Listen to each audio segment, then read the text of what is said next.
আসসালামু আলাইকুম। আমি Fatematuzzohra. Welcome to my channel Fatema's dream থেকে। কেমন আছেন সবাই? আলহামদুলিল্লাহ আমি ভালো আছি।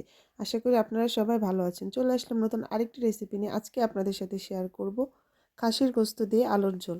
তো দেখতেই পাচ্ছেন আমি প্রথমে তেল দিয়ে দিয়েছি। তেলে এখন বেশ খানিকটা পেঁয়াজ দিয়ে দিয়েছি। আমি এটা ভালো মতো ভাজা ভাজা করে নেব।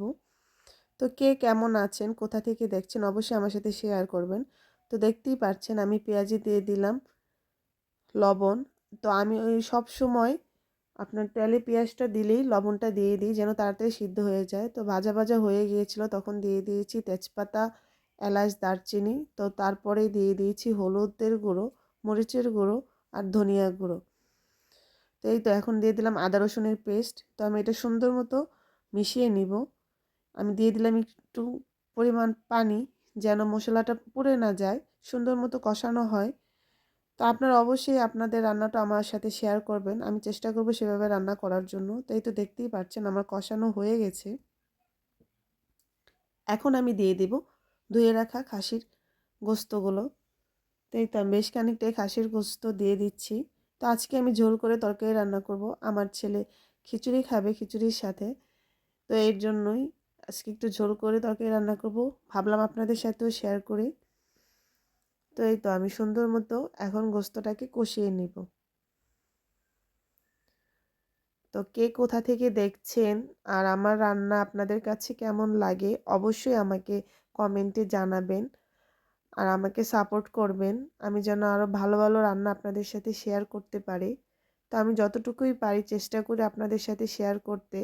আপনারা অবশ্যই আপনাদের টিপসগুলো আমাকে দিবেন। আমি সেই অনুযায়ী রান্না করতে চেষ্টা করব। তো দেখতেই পাচ্ছেন আলহামদুলিল্লাহ গোস্তের কালারটা অনেকটা চেঞ্জ হয়ে গেছে। তো আমি সুন্দর মতো কষিয়ে নিচ্ছি। আমি যতটুকু পারবো পানিতেই গোস্তটা সিদ্ধ করে ফেলতে কষানোর ভিতরেই। তো এখন আমি দিয়ে দিচ্ছি ধুয়ে রাখা আলু। আমি আলুর পিসগুলো বড় বড় করেছি। আমার গোস্তের ভিতরে আলুর পিসগুলো বড়ই ভালো লাগে। তো আমার খুব পছন্দ গোস্তের আলু। কে কে পছন্দ করেন তরকারির আলুটা আমাকে অবশ্যই জানাবেন। আমার তো খুব ভালো লাগে।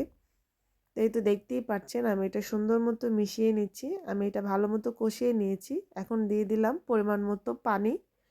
তো যে যতটুকু ঝোল রাখতে চান, পানি রাখতে চান ততটুকুই দিবেন। আমি তরকারির ঝোল যতটুকু রাখবো ততটুকু পরিমাণ দিয়েছি। এই তো দেখতে পাচ্ছেন। এখন আমি ঢাকনা দিয়ে দেব। তো আলহামদুলিল্লাহ দেখতেই পাচ্ছেন কালারটা কতটা সুন্দর হয়েছে। মাশাআল্লাহ। তো তরকারিটা অনেক মজা হয়েছিল। আশা করি আপনাদের কাছেও ভালো লেগেছে আমার রান্নাটা। অবশ্যই আমাকে শেয়ার করবেন, সাপোর্ট করবেন। আমি যেন আরও সামনে এগিয়ে যেতে পারি, দোয়া করবেন। আমার পাশে থাকবেন সবাই। তো দেখতেই পাচ্ছেন আমি শেষে দিয়ে দিলাম গুঁড়ো করে রাখা ভাজা জিরা গুঁড়ো দিয়ে দিলাম। এতে কিন্তু তরকারির স্বাদটা বহু গুণে বেড়ে যায়।